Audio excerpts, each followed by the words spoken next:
the bell icon on the YouTube app and never miss another update. आप सभी का स्वागत है। आई होप आप सभी अच्छे होंगे और अच्छे तरीके से अपनी तैयारी कर रहे होंगे। आज हम बात करेंगे Gorkha invasion, its nature, consequences and duty of सिंबोली। ये चैप्टर बहुत इंपॉर्टेंट है। जो लोग हिमाचल प्रदेश से संबंधित किसी भी एग्जाम की तैयारी कर रहे हैं, क्वेश्चन एग्जाम में जरूर पूछे जाते हैं, प्रिलिमिनरी में भी यहाँ से क्वेश्चन आता है और मेंस में जो लोग एचएएस और एलआईटी की तैयारियों में हैं, मेंस में भी यहाँ से क्वेश्चन आपको लिखने को जरूर मिलेगा। तो गोरखा इन्वेजन क्यों हुआ पहाड़ों में, शिमला हिल स्टेट में और कांगड़ा हिल स्टेट में जो गोरखा इन्वेजन हुआ उसके क्या कारण थे, सबसे पहले हम जानने की कोशिश करते हैं। तो शिमला हिल स्टेट और कांगड़ा हिल स्टेट यानी कि इंटायर ये रीजन कुछ समय के लिए गोरखाओं के कंट्रोल में रहा। तो गोरखा यहाँ क्यों आए, इसके पीछे क्या कारण थे। हम जानते हैं कि गोरखा जो इन्वेडर्स थे उनका मूल हेडक्वार्टर जो था वो काठमांडू था, नेपाल था। नेपाल साम्राज्य जो था गोरखा साम्राज्य था। अब इसकी शुरुआत क्यों होती है, क्योंकि गोरखा जो साम्राज्यवादी थे उनका मकसद था कि किस तरह से टेरिटरियल एक्सपेंशन किया जाए, यानी कि वो टेरिटरी को एक्सपेंड करना चाहते थे। ये उनकी मूल भावना थी जिससे गोरखा जो है आपको धीरे धीरे आगे बढ़ते हैं। अब हुआ ये कि उस समय नेपाल का जो शासक था उसका नाम था रणबहादुर शाह, यानी कि रणबहादुर शाह का काल चल रहा है, शासन काल था। और उन गोरखाओं को अपॉर्चुनिटी मिलती है कुमायूं में। कुमायूं के हरकदेव जोशी ने उनको इनवाइट किया, क्योंकि हरकदेव जोशी जो कुमायूं था, कुमायूं के अंदर सक्सेशन वॉर चल रहा था, उस सक्सेशन वॉर की अपॉर्चुनिटी मिलती है गोरखाओं को और हरकदेव जोशी ने गोरखाओं को इन्वाइट किया। तो हरकदेव जोशी के इन्विटेशन पे गोरखा कमांडर अमर सिंह थापा को कुमायूं भेजा गया। तो यानी कि सबसे इम्पोर्टेंट बात अब ये है कि गोरखा सबसे पहले क्यों आते हैं भारत में, तो गोरखाओं को इनवाइट किया गया। उसमें हरकदेव जोशी का बहुत बड़ा रोल था। हरकदेव जोशी ने इनको इनवाइट किया कुमायूं के लिए और गोरखाओं की तरफ से जो कमांडर पहाड़ों में पहुंचा उसका नाम था अमर सिंह थापा और उस समय नेपाल में शासन चल रहा था रणबहादुर शाह का। तो तकरीबन 1803 के आखिरी महीने में कुमायूं जब अमर सिंह थापा की फौजें पहुंचती हैं तो कुमायूं का पूरा क्षेत्र उन्होंने जीत लिया और 1804 आते आते गढ़वाल रीजन जो था उसको भी अमर सिंह थापा की फौजों के द्वारा जीत लिया गया। यानी कि गढ़वाल पर 1804 में, ये डेट बहुत इंपॉर्टेंट है, this is very very important. तो 1804 में गढ़वाल को एक्वायर कर लिया गया गोरखाओं के द्वारा। उसमें सबसे इंपॉर्टेंट जो रोल था अमर सिंह थापा की जो आर्मी थी उन्होंने गढ़वाल रीजन को जीत लिया 1804 में। अब अगला जो सवाल है ये है कि हिमाचल प्रदेश जो वर्तमान हिमाचल प्रदेश है, या उस समय का शिमला हिल स्टेट और कांगड़ा हिल स्टेट में गोरखाओं की एंट्री क्यों होती है। देखो यहाँ के जो दो हालात थे, दो अलग अलग क्षेत्रों के जो हालात थे, सबसे पहले उसको समझते हैं। सबसे पहले तो 1786 में जो कांगड़ा फोर्ट था वो रिगेन करती है कांगड़ा प्रिंसिपैलिटी, यानी कि राजा संसार चंद। 1620 में कांगड़ा फोर्ट जो था मुगलों के द्वारा एनेक्स कर लिया गया और 1620 से लेकर 1783 तक ये जो फोर्ट था मुगलों के कंट्रोल में रहा। 1783 में राजा संसार चंद ने कांगड़ा फोर्ट को रिगेन करने का प्रयास किया और उसमें जयसिंह कन्हैया की हेल्प लेते हैं, यानी जस्सा सिंह रामगढ़िया को डिफीट करने का प्रयास किया और जयसिंह कन्हैया की हेल्प लेते राजा संसार चंद। और दूसरा माहौल ये था कि अहमद शाह अब्दाली के लगातार आक्रमण हुए, पंजाब पे 10 बार आक्रमण किए, तो कहीं ना कहीं मुगल बहुत कमजोर हो गए थे। और 1782-83 में जो कांगड़ा फोर्ट का अंतिम मुगल किलेदार था उसका नाम था सैफ अली खान। सैफ अली खान की मौत भी हो गई, उस तरफ से मुगल कमजोर हो चुके हैं और जयसिंह कन्हैया की हेल्प मिलती है और अल्टीमेटली 1783 में जो कांगड़ा फोर्ट था वो एक्वायर कर लिया गया जयसिंह कन्हैया के द्वारा। और ये इन्विटेशन जो था वो कहीं ना कहीं राजा संसार चंद का ही था, लेकिन वहाँ भी फुल प्ले हुआ। और 1783 में जो कांगड़ा फोर्ट रिगेन किया गया था वो जयसिंह कन्हैया ने राजा संसार चंद को देने से इनकार कर दिया। तो 1786 में फाइनली जो कांगड़ा फोर्ट था कुछ नेगोशिएशंस के बाद राजा संसार चंद के हाथों में आया। तो 1786 के बाद राजा संसार चंद ने अपनी टेरिटरी को यानी कि कांगड़ा रियासत को एक्सपेंड करने का विचार किया और उसकी एक्सपेंशन के लिए उसके जो एक्सपेडिशन थे अलग अलग क्षेत्रों में उसने अपने एक्सपेडिशन किए, चंबा रियासत को डिफीट किया और मंडी सुकेत की तरफ भी आक्रमण किया और बिलासपुर पर सबसे बड़ा आक्रमण किया जो आक्रमण हुआ 1795 में। तो ये भी एक बहुत हिस्टोरिक इवेंट है क्योंकि इसी हिस्टोरिक इवेंट के बाद कहीं ना कहीं गोरखाओं का जो आगमन हिमाचल प्रदेश में हुआ। तो 1795 में केलूर स्टेट पर जब आक्रमण किया राजा संसार चंद के द्वारा, उस समय केलूर स्टेट में शासन चल रहा था महानचंद का। अब क्योंकि केलूर उस समय बहुत बड़ी रियासत हुआ करती थी, केलूर के अधीन 12 ढुआइयाँ थी। तो जब राजा संसार चंद का आक्रमण हुआ तो केलूर का जो स्वाभिमान था उसको ठेस पहुँचती है और अल्टीमेटली केलूर की अगुवाई में कांगड़ा के राजा की जो है बेसिकली घेराबंदी की शुरुआत हो जाती है, यानी कि कन्फेडरेशन बनना शुरू हो गया जिसको लीड कर रहा था केलूर स्टेट। इसके अलावा मंडी सुकेत और चंबा के शासक भी केलूर के साथ हुए।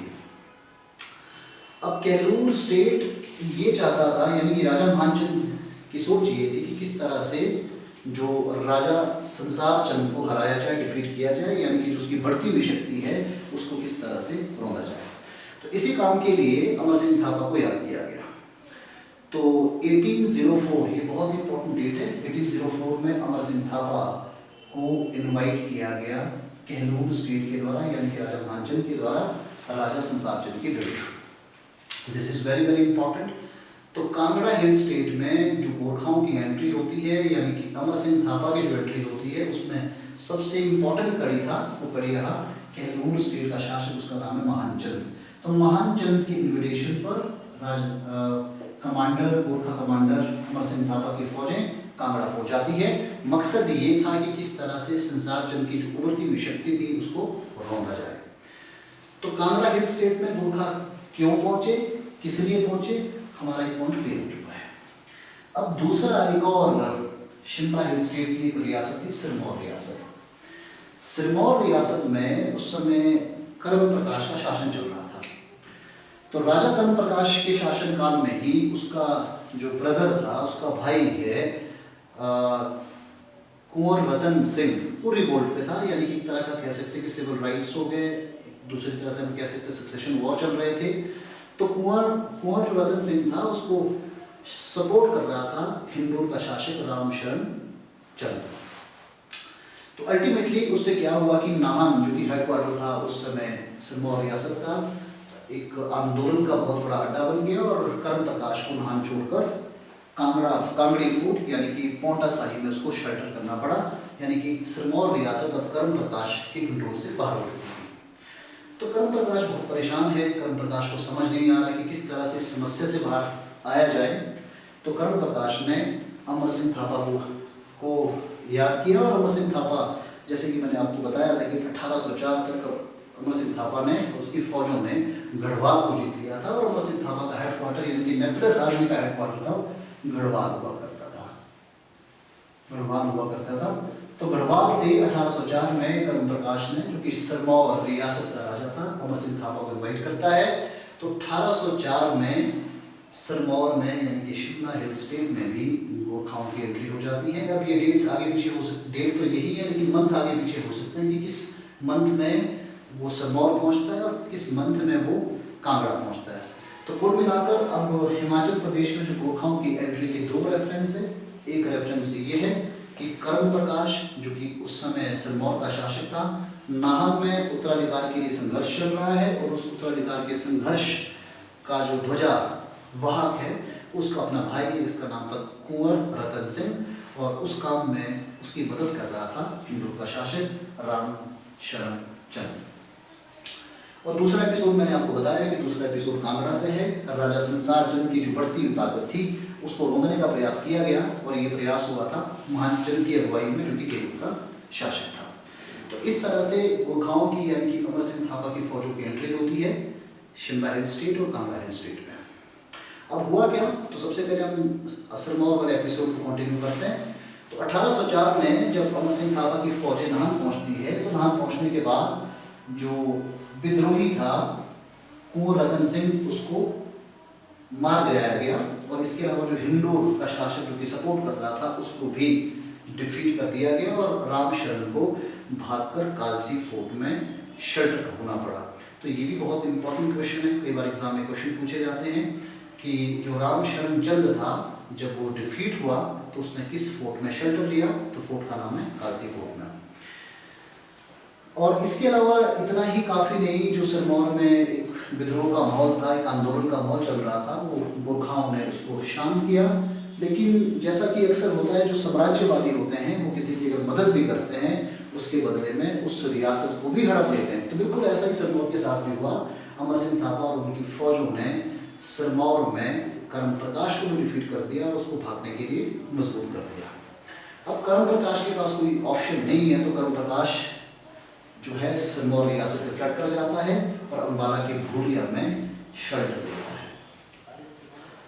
तो अभी तक की जो बातचीत में कुछ क्वेश्चंस हैं जो कि बहुत इंपॉर्टेंट है एग्जामिनेशन पॉइंट ऑफ व्यू से। मैं एक एक करके वो सारे क्वेश्चंस को एक बार हम थोड़ा देख लेते, सम अप कर लेते। क्वेश्चन नंबर 1 ये है कि जब गोरखा इन्वेजन हुआ तो उस समय नेपाल का शासक कौन था, तो रण बहादुर शाह नेपाल का शासक था। क्वेश्चन नंबर 2 है कि पहाड़ों पर गोरखा इन्वेजन को लीड करने वाला कमांडर कौन था, तो उसका नाम है Amar Singh Thapa. So it is also very very important question. इसके अलावा एक और कैरेक्टर है जो आगे की बातचीत में भी आएगा, उस कैरेक्टर का नाम है रणजौर सिंह। ये रणजौर सिंह जो था अमर सिंह थापा का ही बेटा था, जो कि बहुत एबल कमांडर था। नेक्स्ट इंपॉर्टेंट क्वेश्चन हो सकता है कि गोरखाओं का जो आगमन हुआ नॉट इन हिमाचल प्रदेश, क्योंकि हिमाचल प्रदेश तो आज कहते हैं कि 1948 के बाद हिमाचल प्रदेश का फॉर्मेशन हुआ, उससे पहले जब गोरखा भारत आए तो गोरखा को भारत में आने का इनविटेशन किसने दिया था, ये भी बहुत इंपॉर्टेंट क्वेश्चन है। तो हरदेव सिंह जोशी जो हैं, जो कि कुमायूं के थे, उन्होंने इनविटेशन दिया। और लंबे समय तक यानी कि 1803-1804 में गढ़वाल गोरखाओं का हेडक्वार्टर हुआ करता था। यानी कि अमर सिंह थापा की फौजों ने जो कूच किया तब के शिमला हिल स्टेट और कांगड़ा हिल स्टेट में, वो कूच उन्होंने गढ़वाल से किया था। अब बारी है कि हिमाचल प्रदेश में गोरखा कैसे आए, क्या कनेक्शन है, तो मैंने आपको बता ही दिया। 1804 का रेफरेंस कांगड़ा का भी है और 1804 का रेफरेंस आपका सिरमौर स्टेट का भी है। तो दोनों ही क्वेश्चन बहुत इंपॉर्टेंट होंगे। 1804 में कर्म प्रकाश जो कि सिरमौर के शासक थे, उन्होंने इन्वाइट किया था अमर सिंह थापा की फौजों को अपने ही भाई रतन चंद सिंह के विरुद्ध, क्योंकि उस समय उनके जो भाई थे रतन सिंह, वो हिंडूर के शासक के साथ मिलकर कर्म प्रकाश के विद्रोही बने हुए थे, विरोधी बने हुए थे। ये भी बहुत इंपॉर्टेंट क्वेश्चन है। इसके अलावा अगला जो इंपॉर्टेंट क्वेश्चन हो सकता है वो क्वेश्चन ये है कि 1804 में कांगड़ा हिल स्टेट में गोरखाओं को किसने इन्वाइट किया, तो ये महानचंद जो कि गहलोर का शासक था, महानचंद ने इन्वाइट किया। मकसद ये था कि जो संसार जन की उभरती हुई शक्ति है उसको कुचला जाए।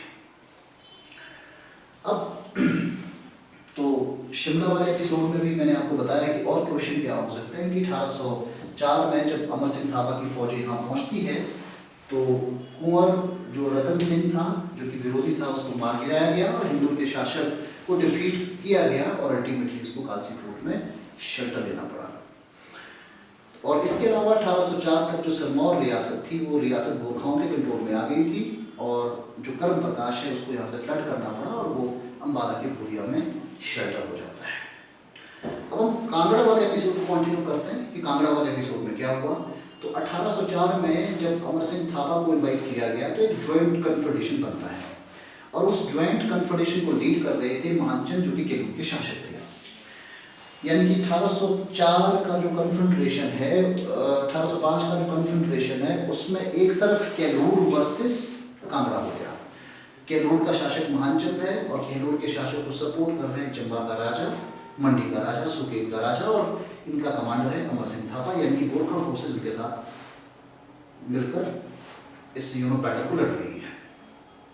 दूसरी तरफ था कांगड़ा का शासक जिसका नाम था राजा संसार चंद और उसको सपोर्ट कर रहा था हिंदू का शासक राम शरण सिंह। तो अल्टीमेटली 1805 और 1806 को दो बैटल होती है महल मोरियो में। ये जगह वर्तमान में हमीरपुर में है और कुछ टेक्स्ट बुक्स में एक ही बैटल का जिक्र आता है जो जिक्र आपका 1806 की बैटल का है जो कि महल मोरियो बैटल है। इसमें गोरखाओं और कांगड़ा के शासक के बीच में बैटल है, एक वॉर हुआ। लेकिन मैंने कुछ रिसर्च किया, कुछ किताबों को और पढ़ा, तो मुझे मालूम हुआ कि 1805 में भी एक बैटल हुई थी। 1805 वाली बैटल में लगभग राजा संसारचंद की जीत हो चुकी थी, लेकिन 1806 की जो डिसाइसिव बैटल हुई महल मोरियो में, उसमें केहलूर और अमर सिंह थापा की जीत हो गई और कांगड़ा के राजा संसारचंद की हार हो गई। ऐसा क्यों? ऐसा इसीलिए, जो मैंने कहीं अलग किताबों में पढ़ा तो उसमें ये जिक्र आता है कि 1805 की जो बैटल थी, लगभग राजा संसारचंद की जीत हो गई थी और उसके पास एक बहुत भव्य आर्मी थी, बहुत बड़ी सेना उसके पास थी। लेकिन 1805 की जीत से वो बहुत ज़्यादा इनकरेज्ड हुआ और उसको लगा कि मेरे पास एक भारी भरकम आर्मी है, इतनी बड़ी आर्मी को लेकर मैं उसकी जो कॉस्टिंग है उसको मैं कैसे मीट आउट करूँगा, बियर करूँगा। तो 1805 के अंतिम महीनों में उसने उस आर्मी को कट डाउन किया, यानी कि ट्रिंचिंग कर दी। और 1806 में जब एक बार दोबारे कन्फ्रंटेशन होता है दोनों के बीच में, अमर सिंह थापा वर्सेस कांगड़ा हो गया, तो उस बैटल में जो है गोरखाओं की जीत हो गई, यानी कि केहलूर की जीत हो गई और राजा संसारचंद की हार हो गई।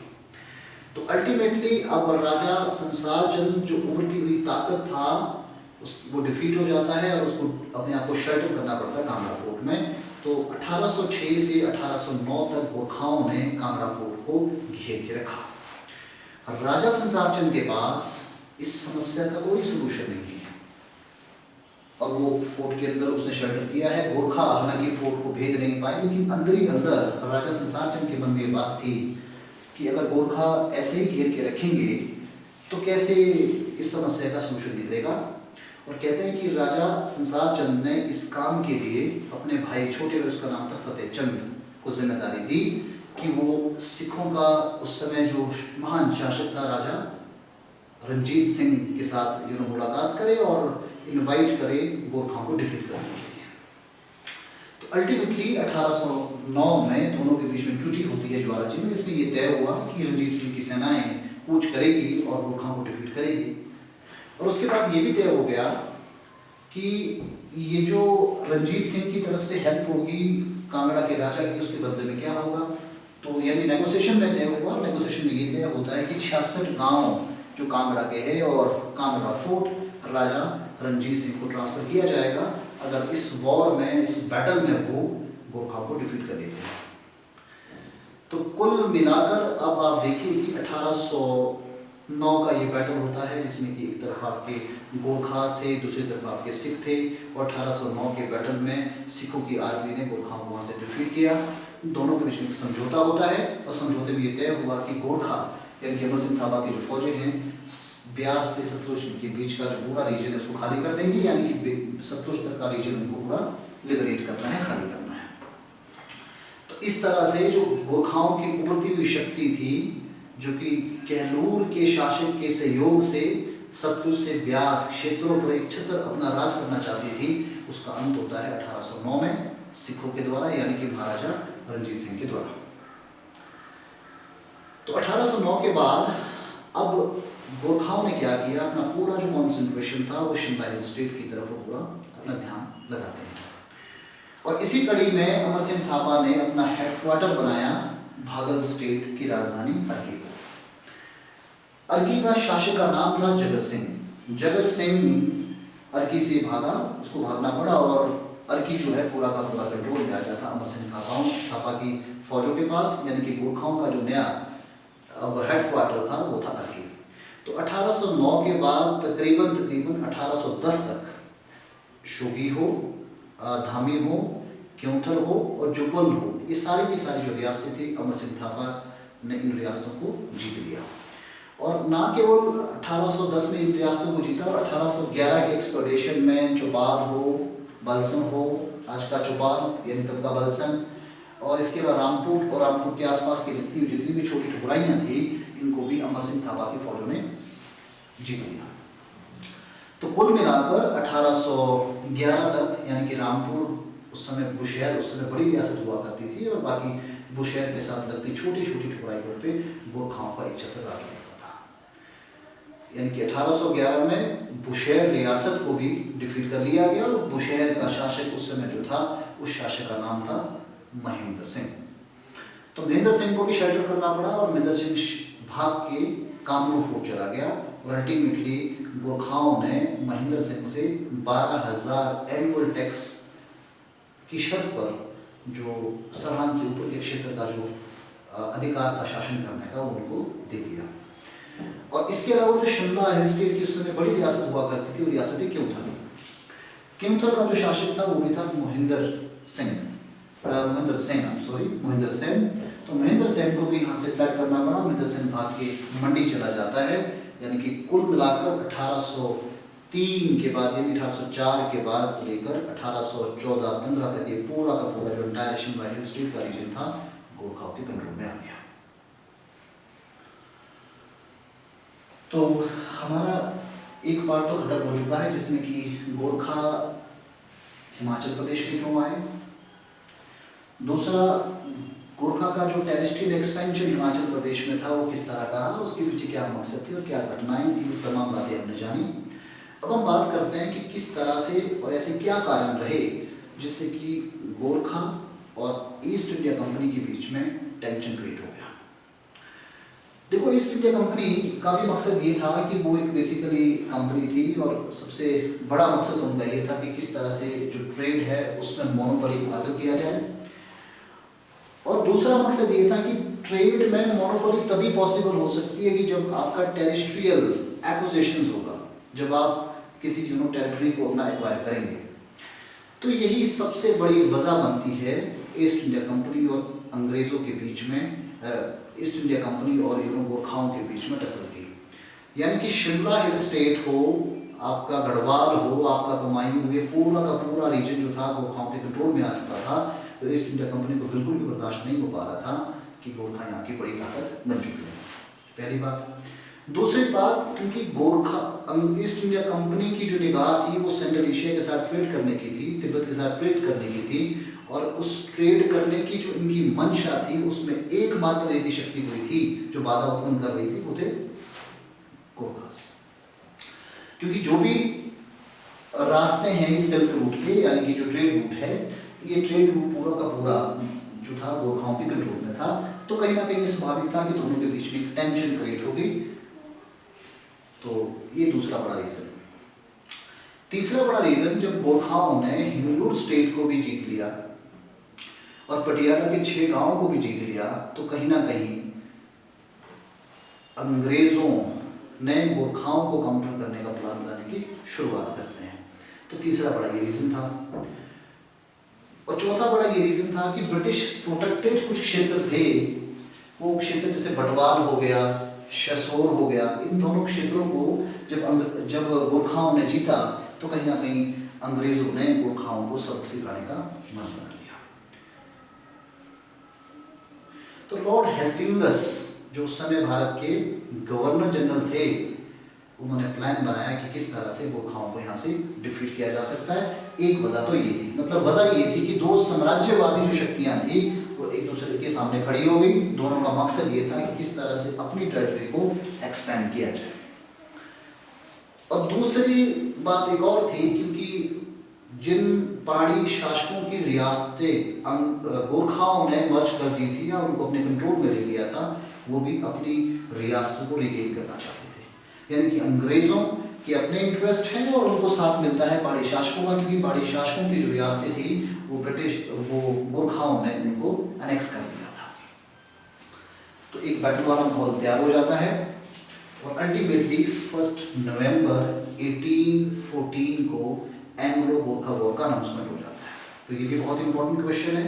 तो एंग्लो गोरखा वॉर का जो अनाउंसमेंट हुआ वो 1 नवंबर 1814 को हुआ और उस समय लॉर्ड हेस्टिंग्स का भारत में शासन था। तो कुल मिलाकर अब किस तरह से गोरखाओं को यहाँ से डिफीट किया जाए, ईस्ट इंडिया कंपनी के जो अधिकारी थे उनके साथ पहाड़ी शासकों का पूरा सहयोग था और यहाँ से गोरखाओं को डिफीट करने के लिए जो ईस्ट इंडिया कंपनी ने प्लान बनाया उसमें 4 सैन्य टुकड़ी 4 अलग अलग जगहों से भेजी गई, यानी कि पूरी तरह से घेराबंदी कर दी गई। 4 अलग अलग टुकड़ियाँ बनाई गई। एक टुकड़ी जो कि देहरादून की तरफ से गोरखाओं को घेर रही थी, उस टुकड़ी को लीड कर रहे थे Gillespie. This is very very important. तो ये आपको मालूम होना चाहिए। 4 ब्रिटिश कमांडर थे। 4 ब्रिटिश कमांडर ने एंग्लो गोरखा वॉर में गोरखाओं को डिफीट करने में बहुत अहम रोल प्ले किया। तो गिलेस्पी की जो घेराबंदी थी वो घेराबंदी थी आज का कह सकते तो पोंटा साहिब की तरफ से, यानी कि जो आपका देहरादून का रास्ता था उस तरफ से उनकी टुकड़ियाँ आती हैं और उस तरफ जो अंग्रेजों को काउंटर कर रहा था वो गोरखा कमांडर था, उसका नाम था बलभद्र थापा। यानी कि बलभद्र थापा वर्सेस गिलेस्पी हुआ और ये जो बैटल हुई ये बैटल होती है कलिंग फोर्ट में। और एक और इंटरेस्टिंग बात है क्योंकि गोरखा एंग्लो जो बैटल हुआ ये फोर्ट में हुआ, कहीं बैटल फील्ड में ये बैटल नहीं होती है। और एक और बात का जिक्र करना बहुत इंपॉर्टेंट यहाँ पे है कि अगर कोई देन गोरखाओं की है तो ये है फोर्ट, क्योंकि जो फोर्ट गोरखाओं ने यहाँ कंस्ट्रक्ट किए थे वही फोर्ट बाद में अंग्रेजों के ज़माने में लगभग मैं सब तो नहीं कह सकता लेकिन लगभग जो सारे फोर्ट्स थे उनको बाद में कंटोनमेंट के रूप में इस्टेब्लिश किया गया। तो यानी कि जो देहरादून की तरफ से गिलेस्पी की सेनाएं आ रही थी उसको काउंटर कर रहे थे बलभद्र थापा और ये बैटल हो रही थी कलिंगा फोर्ट में। तो दोनों के बीच में झड़पें होती हैं और अल्टीमेटली यहाँ गिलेस्पी शुरू में फेल हो गया और घायल हो गया। दूसरी तरफ से जो घेराबंदी हो रही थी वो घेराबंदी थी नाहन में। नाहन में रणजौर सिंह गोरखा कमांडर था, यानी कि वही रणजौर सिंह जो कि अमर सिंह थापा का बेटा था। और वहाँ मार्टिनडेल की फौजें पहुंचती हैं, यानी कि ब्रिटिश कमांडर है मार्टिनडेल। तो मार्टिनडेल वर्सेस रणजौर सिंह हुआ। ये बैटल जो हुई ये आपकी जादक फोर्ट के अंदर होती है और यहाँ पे रणजौर सिंह की सेनाओं ने मार्टिनडेल के ऊपर बेसिकली बढ़त बना दी। अब तीसरी जो बैटल थी वो बैटल होती है राबिनगढ़ फोर्ट और हाटू फोर्ट में। तो सबसे पहले राबिनगढ़ जो फोर्ट था उस फोर्ट में जो गोरखा कमांडर था उसका नाम था रणसू थापा और हाटू फोर्ट में जो गोरखा कमांडर था उसका नाम था कीर्ति थापा।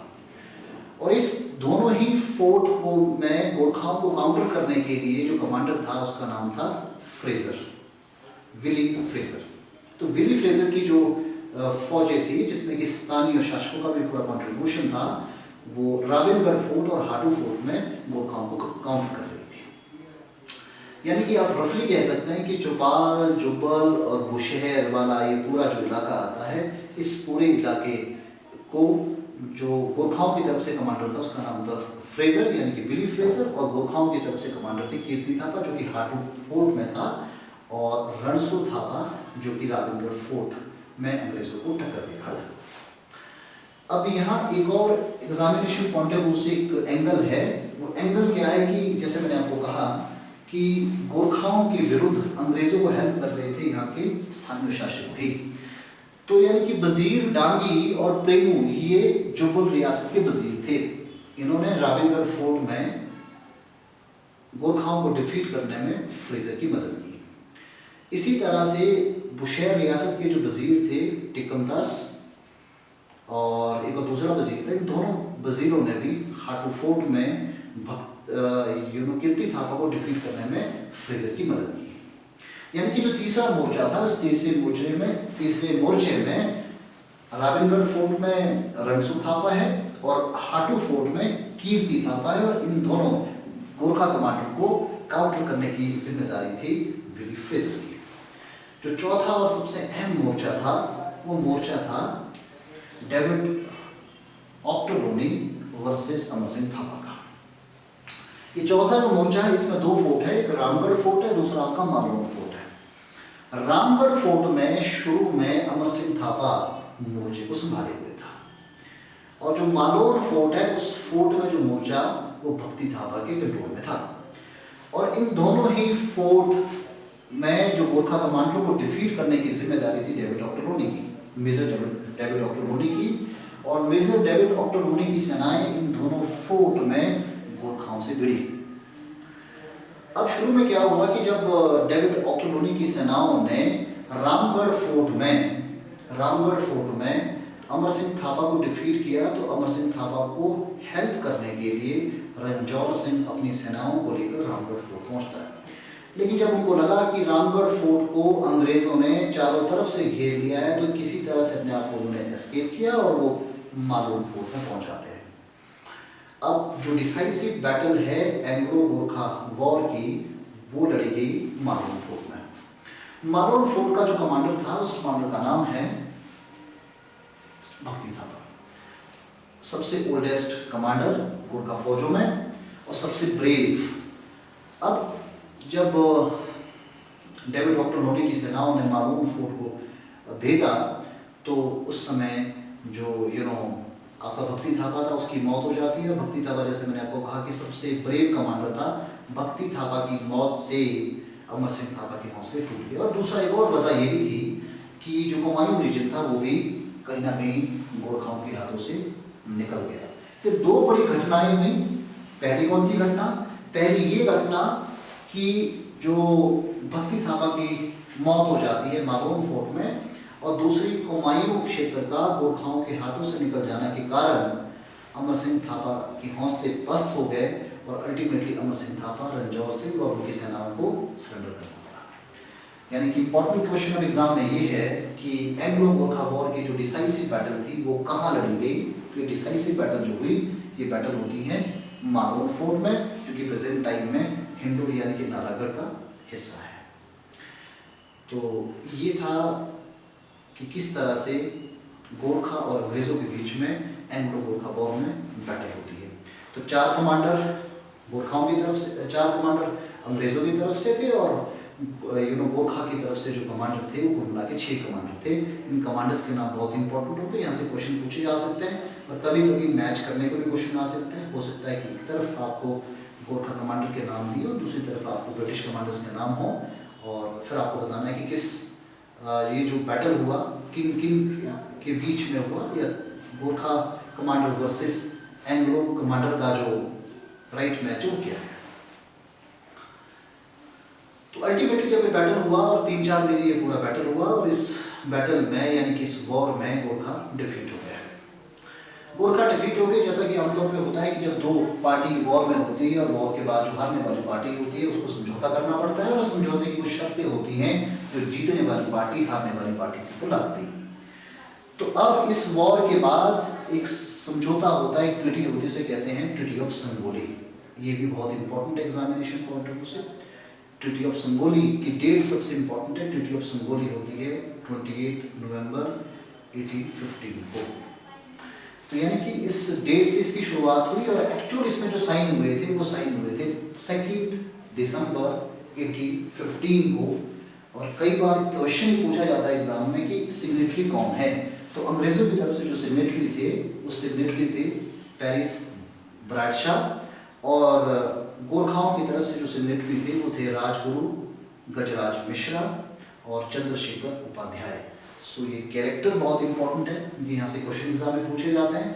अंग्रेजों की तरफ से जो सिग्नेटरी था वो था पेरिस ब्रैडशाह और गोरखाओं की तरफ से जो सिग्नेटरी थे वो थे राजगुरु गजराज मिश्रा और चंद्रशेखर उपाध्याय। तो ये जब समझौता हुआ यानी ट्रीटी ऑफ संगोली जो हुई, इसका रेटिफिकेशन किया गया यानी कि स्वीकार दोनों पक्षों की तरफ से किया गया मार्च 1816 को। अब क्या है ट्रीटी ऑफ संगोली और क्या थी इसकी शर्तें और इसका क्या असर पड़ा, इसके क्या कॉन्सिक्वेंसेस हुए, अब उस बारे में बात करते हैं। ट्रीटी ऑफ संगोली की जो सबसे इंपॉर्टेंट शर्त ये थी कि अब क्योंकि गोरखाओं की हार हो चुकी थी, तो हार हुई तो सबसे इंपॉर्टेंट बात ये थी कि गोरखाओं को सतलुज नदी से काली नदी के बीच का जो पूरा क्षेत्र है उसको लिबरेट करना होगा। इसका दूसरा मतलब ये हुआ कि जो गोरखाओं का आधिपत्य हो गया था इस पूरे क्षेत्र में, गोरखा एक शक्ति के रूप में जो एक अपना डोमिनेंस उन्होंने पहाड़ों में कायम कर लिया था उसकी समाप्ति हो जाती है। यानी कि गोरखाओं को शिमला हिल स्टेट, कुमायूं, गढ़वाल के सारे क्षेत्र खाली करने पड़े और यहाँ अंग्रेजों का प्रभुत्व बढ़ गया। दूसरी इंपॉर्टेंट बात, अभी तक जो नेपाल किंगडम था और ईस्ट इंडिया कंपनी के बीच की जो सीमाएं थी वो वेल डिफाइंड नहीं थी, लेकिन इस बैटल में गोरखाओं की हार के बाद ईस्ट इंडिया कंपनी और नेपाल के बीच का जो बॉर्डर था वेल डिफाइंड और क्लियरली डिमार्क हो गया। तीसरी इंपॉर्टेंट बात ये थी कि ईस्ट इंडिया कंपनी ने नेपाल किंगडम के साथ जो ट्रीटी ऑफ संगोली की उसमें इंपॉर्टेंट बात ये थी कि नेपाल ईस्ट इंडिया कंपनी का फ्रेंडली नेशन होगा और उसको अपने रॉयल कोर्ट में एक ब्रिटिश रेजिडेंट रखना होगा। और नेक्स्ट इम्पोर्टेंट बात ये थी कि बार बार नेपाल के जो आक्रमण सिक्किम पे होते थे, तो ये भी तय कर लिया गया कि सिक्किम पे अब ये नेपाल की तरफ से कोई आक्रमण नहीं होंगे, यानी सिक्किम भी सीधा सीधा अंग्रेजों के पार्शियल कंट्रोल में आ गया। तो रफली अब पूरी बातचीत का लक्ष्य यही है कि 1814-15 का जो एंग्लो गोरखा वॉर था, उससे गोरखा साम्राज्य की, गोरखा जो शक्ति जो बेसिकली पैरामाउंटेंसी थी पहाड़ों में, उसकी समाप्ति हो जाती है और इस पूरे क्षेत्र पे जो अधिकार है वो ईस्ट इंडिया कंपनी का हो जाता है। एक और इम्पोर्टेंट बात यह करना बहुत ज़रूरी है कि जो भी फोर्ट गोरखाओं के समय में इस पूरे पहाड़ी क्षेत्र में थे, लगभग उन्हीं फोर्ट में बाद में कंटोनमेंट का एस्टेब्लिशमेंट किया गया। और जो Gorkha soldiers Shimla hill state में रह गए थे, उनको लेकर एक नई ईस्ट इंडिया कंपनी की बटालियन की शुरुआत हुई, जिसका नाम था यूनिवर्सिटी बटालियन या गोरखा बटालियन, जो कि आज भी इंडियन आर्मी में अपनी बहुत बखूबी बेसिकली अपनी सेवाएं दे रही है। तो आज की क्लास में इतना ही। Thank you very much.